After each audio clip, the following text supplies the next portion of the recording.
Well, I'm here at the Mukherjee residence and let's get a sense of what the living room chatter is with just less than 2 weeks to go now for Budget 2018. All of you, thanks so much for taking time out for us this chat. Let me begin by asking you, the feeling is that as we head into this budget, it's going to have a populist overtone.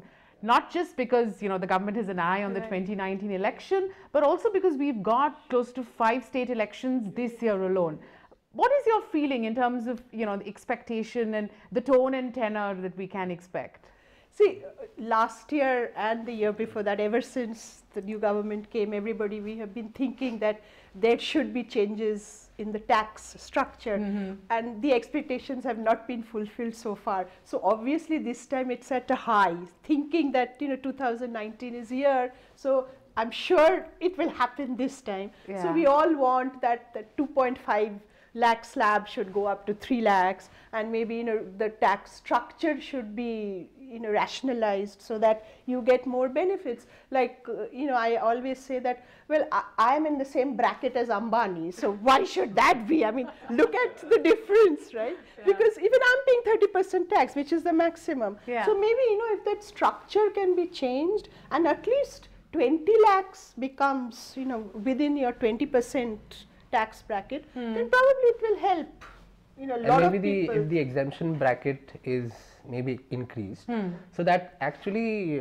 creates a lot more of disposable income, and it gives a sense of empowerment to the youth, because they end up spending more, they end up going to restaurants, so that actually jettisons and gives a impetus to the economy. Even the medical exemption thing, is only 20,000. I think no, it's only 15,000. 15,000 is the medical reimbursement exemption. Too less an amount. Now people like us who are getting old, and we spend a lot of money now on medical bills. Of course, yeah. So if that can be, at least 30 to 50,000, should be the amount that can be, taken off your income, because we are spending more on medical bills, etc. So medical exemption is very, very important, and that will make a lot of senior citizens very happy. Yes, that's true. And the insurance premium amount, it's only about 1,50,000 rupees maximum, but we pay premium much more than that.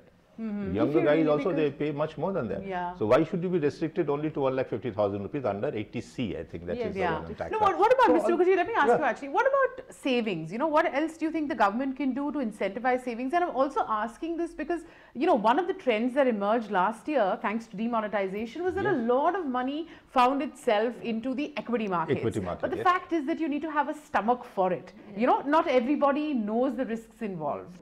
So, do you think maybe the government can do something in the budget to address that? Yes, they should. Actually, from FDs, the money has moved to mutual funds now. And a lot of mutual funds have of late, they're mushroomed in the last 1 or 2 years, And all this money has come from the FDs of the people to the mutual fund. Equity, to a certain extent, yes. One thing the government that should do is long-term capital gain tax, that is LTCG actually. I think there's some talk in the paper I could see in the last 2-3 seminars or meetings that they had. They were thinking that they will make it to 2 years, but no, that should remain free. So if you sell anything after 1 year, the time you bought, it should be tax free as it is now. They should not touch that actually. Let's talk about something that hits home, and that's Delhi, winter, pollution every year. I think that's something that's always grabbing headlines, right? For all the wrong reasons. We know and we've heard the government's intent, especially in cities like Delhi, to roll out electric vehicles and other cost and energy efficient transportation means. Do you think the budget can do anything to maybe address again issues that will incentivize folks like you maybe to take the metro, to use solar energy as an alternative, to drive electric vehicles? Solar energy and hybrid cars are definitely things that should be really focused on, because see, right now, what kind of cars, the electric cars, you either get the Reva, which is a really small boxy car, which many people are not very comfortable with, and for the amount of money that you're going to spend, it's really not. And another thing is, it will only give you about 120 or 150 kilometers. Now suppose we want to go to Agra and we want to use an electric car. No, we can't really do That's it about because 200 kilometers, you yeah. know that's 200 kilometers, and there have to be so many charging stations on the way, so that you can really complete the journey. So hybrid cars are still very expensive now. If those prices do come down, I'm sure many of us will invest in that, because it's a saving. You are saving your petrol, diesel bill, and electric, and that is connected to solar energy. Right now, putting in solar panels in the houses is still very costly. So if that again is looked at, so you see it's all connected together, and I would love to have solar power and save on electricity bills, etc. Yeah. But right now it's still not happening because of the costs. We are actually importing these solar panels Yeah. from China and from other countries, which are very expensive, or they are not, they are inferior quality. So more and more companies should be given incentives to make solar panels, which can be used in a household thing. That is one. And about these e-vehicles that we are talking about, it is the lithium battery that which is in demand, and that I believe we are not getting the lithium batteries in house. So we are importing that. So all these automobile companies, they are looking for where to get the best lithium battery and at a cheaper rate. Yeah. So once those problems are solved, and in case we are able to manufacture the lithium batteries, that would be great for us actually. Sooner, maybe next 2-3 years time, we could find all the e-cars running around all over India. Yeah. And traveling on the metros, I was wondering because so when I had to travel to Gurgaon right, during rush hour, say 9:30, 10 a.m. Yeah. I would definitely prefer, I do prefer taking the metro. But with all my coats and the Paraphernalia. gowns and the bands, the case file, the briefcase, the laptop bag, it's not a very comfortable experience traveling on the metro, because you end up entering, there's hardly any space first of all, and you have to somehow just find your way, somehow stand in between all the rush and the crowd and then make your way. So it's not a very comfortable. So if something can be done to make you run a lot more trains during a few hours in the morning, so that will actually ease the rush. So what can be Actually- done? For example, do you want maybe more allocation for metros? Yes. Yeah, the frequency of the trains maybe can be increased More for a few hours investment in the in the morning. coaches, so Yeah. that you have more coaches. Because metro is a better. fantastic thing, and now Delhi has been, the entire Delhi area is connected Yeah. with the Yeah. metro network, and it actually, taking the car in the morning to Gurgaon takes me like 2.5 hours. A lot of times I have reached late to court Yeah. for my matters. So maybe yes, if the number of trains can be increased, maybe a lot more number of trains can be run during those particular hours in the morning and in the evening, because going in the morning and coming back in the evening, so few Peak specific hours, hours, peak hours, maybe a lot, the number of trains, the metro trains are increased, their frequency is increased, that will help to ease traffic maybe on the road. You know, along with urban infrastructure, I think the finance minister has also made it very clear that this time the budget is going to be one for Bharat, which is going to be for, farm, for rural stress, for sort of addressing the rural stress. And I think we all know that after the Gujarat elections, the government got a bit of a shocker, on that front. And so it goes without saying that we're going to see something there. The government has also set out a very sort of tall task for itself. It wants to double farm income by 2022. What I'm trying to understand is, for households like you, does that impact your life in any way, the farm stress? Absolutely, because if you think, I used to buy tomatoes at 30 rupees a kilo last December. This December it is still 80 rupees a kilo, right? I used to buy peas, matar for 20 rupees a kilo, now it is 40 rupees a kilo. It's not going down, though there is. I'm sure if the farm sector is addressed and their stress is reduced and they can produce at a cheaper rate, it's going to come back to us, because we will get cheaper vegetables. We used to always look forward to winter when vegetable prices went down. It's not happening this year, right? Because various reasons, Yeah. maybe the weather, maybe their whatever other stress factors, etc., irrigation. I understand, and I think you are better about the irrigation. Loan part waiver also. is one thing, but loan waiver is It's not not a the long solution term. for the Yeah, farmers. absolutely, it's actually. not, because So it's going to cheaper effectively hurt the cheaper economy. loans, Yeah. and maximum facility to the farmers to grow more. So to grow more is irrigation facility. They Yeah. don't have now. Almost 50% farmers, they use diesel gensets with petrol gensets. Yeah. Electricity is, well, it's now coming up. Yeah. Almost all the poles have are there in most of the villages now, but that's a problem. So if solar pumps are used and given to farmers, solar pumps, so they are independent of it, their efficiency will definitely increase. And this irrigation facility is another thing, you know, if they can channelize that water from the river, from the nearest canal to all the farmers, that would be a great boost to them. And the subsidy on fertilizers, that these 2-3 things is a must for farmers. If this can be done in next 1 year's time or 2 years' time, we can have the vegetables much cheaper. This is the first budget ever since the country rolled out the GST, and I think the goods and services tax has impacted each one of us in some way or the other. What's the experience been like, this transition that we've seen? I think it has, it's been a cause for celebration. Okay. I think at least a lot of the people I knew or my close friends, we've been really pleased as at least the opposition was mature enough to pass the bill, and it actually heralded a new era in the Indian taxation system. However, at the same time, there have been complaints as to the rates, the various rates of GSTs. Yes, it is very difficult. I feel that in a country like ours, where we have so many people and the population is so much, you have to give the government time as to channelize and maybe sort out all these problems that are there. With time, it will definitely help. So, initially there was this huge complaint about eating out, right? Eating out and in restaurants. Now it has come down, like from 18%, it has come down to 5%. A lot of restaurants were also not passing on the benefit to consumers.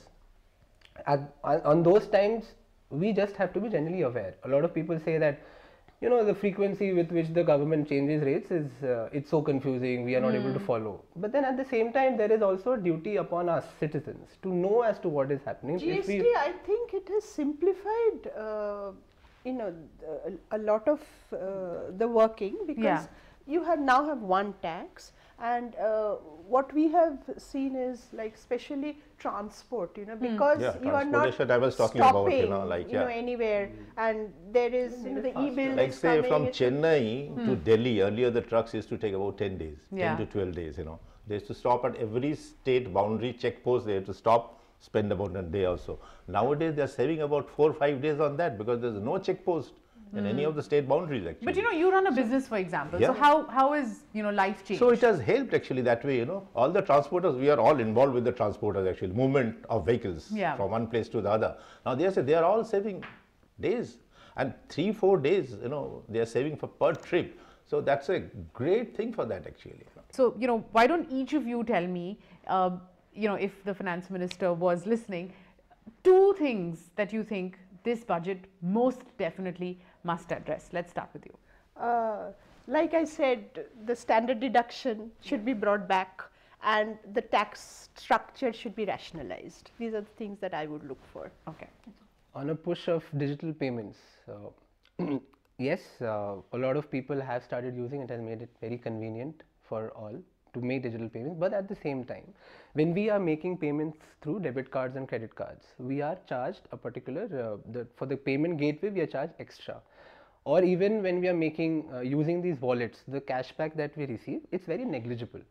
So if those payment gateway charges can be done away with, so that there is some incentive to go and make debit card and credit card payments, and at the same time the cashback amounts can be increased. So that will actually push a lot more people to in making these digital payments rather than focusing on cash, rather standing outside ATMs. Maybe that, if that can be done. Okay. You? Relief to the farmers. Okay. E-cars, and more emphasis on GST streamlining system. All right. Thank you. Great chatting with you. Thank you very much.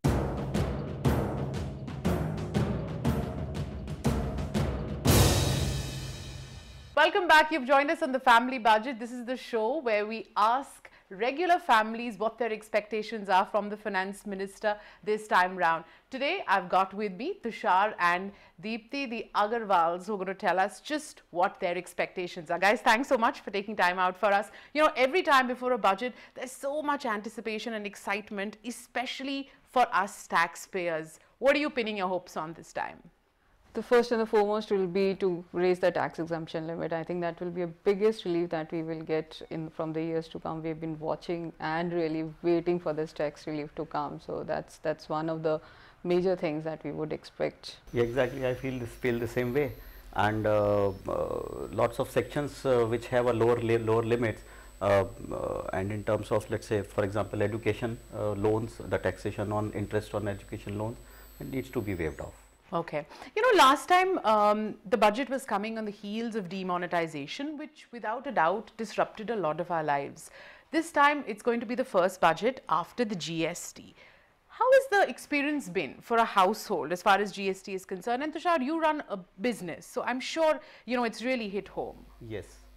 GST was supposed to actually bring down the costs, but I believe it has become the other ways.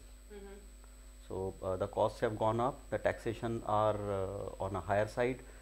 We were supposed to have one tax slab, there are 5 tax slabs. When you can disguise finance minister can disguise it either ways he like, but that's not the case. So he has to think something about it, and I believe the establishment probably is not very much connected to the grassroots and to the ground. Let's talk about expectations from the budget. You know, you guys have lived in the NCR region for a good part of your life, and the fact is that this city is in the news, unfortunately, every winter for the wrong reasons, and that's about the pollution levels. You're raising a family here.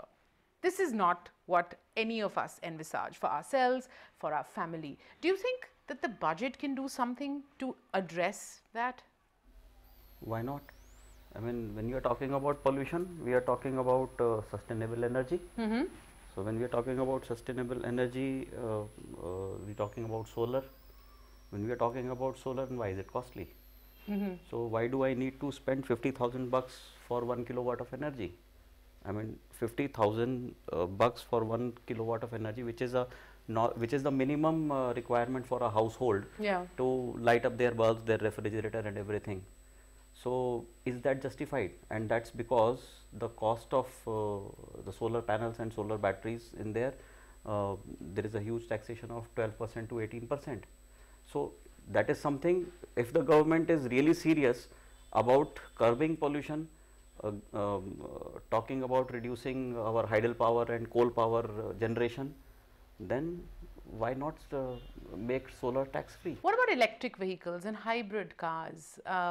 You know, why are we not seeing more and more people, you know, switching to those? I drive a hybrid vehicle. I have a CNG car, but the only issue with that is the infrastructure which government has not been able to provide with it. So to get my CNG tank filled up, I have to get a driver as well who can stand in the line and get that filled up. So clearly, hybrid is the way for future, and all over the world, if you see around the globe, everyone is now trying to come up with hybrid technologies, but in India that has to come up, and we would really want to do our bit to the environment. I'm still doing it, but then the government has to come up with the right infrastructure for us to use that hybrid technology. I really would not want to have the driver all throughout and for all of us to get our tanks filled up. And there is one more challenge somewhere. Whenever, let's say, we are talking about a CNG vehicle, now what happens is that CNG vehicles and CNG is available in metro cities, metropolitan cities, maybe tier 2 cities to a certain extent. But these cities have a distance of, let's say, center to center distance of about 200-250 kilometers. A CNG vehicle runs only for 150 kilometers. What happens there? So they say, what I am able to understand is that to bring in CNG, a pipeline CNG to these cities is more costlier. So if it is more costlier from certain point, then I mean, where are we heading? Are we trying to emphasize or say that CNG will never be available in second tier or third tier cities because it is too costly, and it will at the end of the day cost more than a petrol? I mean, if I have to go to Agra for that matter, if we have to go to Dehradun towards north, then the next petrol pump is 120 kilometers or 110 kilometers, and the cost of CNG there is just 2 rupees or 3 rupees less than petrol. What's the fun? Yeah. So I'm sure there must be some kind of a think tank who knows about it and who knows what's the problem and who also knows what's the solution. Yeah. But do they have the will to bell the cat? Yeah. So that's the question. The government has come under a fair amount of fire as far as not being able to create enough jobs is concerned, because this was one of the pole planks of the government. Somebody who's raising 2 children, and who are in high school, do you worry about the prospects for them? Yes, absolutely. And what do you think that the government can do in terms of, skilling? See, I am yet to understand, and I'm still trying to get answers of 2 questions for last so many years. Government says that there is the market is jobless, that jobs are not there. I run a factory in sector 63 of Noida area, for example. Since 2002, my factory has a perpetual board saying we need workers. Factory next door to mine, left side of mine, front of my factory and the back of my factory all have placards saying they need workers. And this is happening across India. Let's talk about digitization. And, again, last year in his budget speech, I think the finance minister spent a good part explaining why we need to move towards a digital economy. And of course, a lot was done again to incentivize people to use, payment gateways or their credit cards and debit cards. As a family, how has the transition been for you? And do you think that maybe some more sweeteners need to be added for you to be, sort of continuing with digitization? So I think yes, we've always been traditionally using credit cards and debit cards for our payments, and after the demonetization, the payment gateways are much more wider accepted. But I do still, the initial months when the demonetization happened, so the payment gateways, the alternative payment gateways were really looked forward to. But right now you would see that if you really want to make a payment through an alternative payment gateway, then the shopkeeper or the retailer will be more comfortable saying you give us the cash, and that will be much more preferable. But yes, in the overall scenario, it has become more acceptable, and for that the recent launched apps which have been just launched, the UPI and all, I have not seen a wider acceptance to it. If both of you had to give me 2 focus areas that you think the government should most definitely address in the budget, what would they be? Tushar, you go first. I would say education and health. Okay. Two things. Education is, yes, is free of taxes. So please continue that way, because I am afraid they are going to, I somehow have an inkling that they are finding ways to tax unknown territories. So they should be out of that, and they should reduce, they should in fact abolish tax or GST or whatever kind of taxation from health services. Absolutely. So these 2 should not be taxed at all. You? Well, education was always the first thing, knowing we have 2 kids, growing up kids, and that's we have in India as well as it's the most youngest population. But since it's already covered by Tushar, I will say the first thing should be the energy, impetus to alternative sources of energy. And second thing is what we have not really talked about, and is India is traveling a lot, and we would really want to see how do you bring about more entrepreneurship in this sector. All of us have dreams to actually go and settle somewhere else and settle up in the mountains, and if we are given incentives, if we are, how do the travel industry, how does the travel industry develop a roadmap to the travel industry, and for young people like us who would really want to have an alternative way of living, how does that come about? Okay, on that note, thank you both of you. Thanks so much for taking time out. Thanks a lot. Thank you.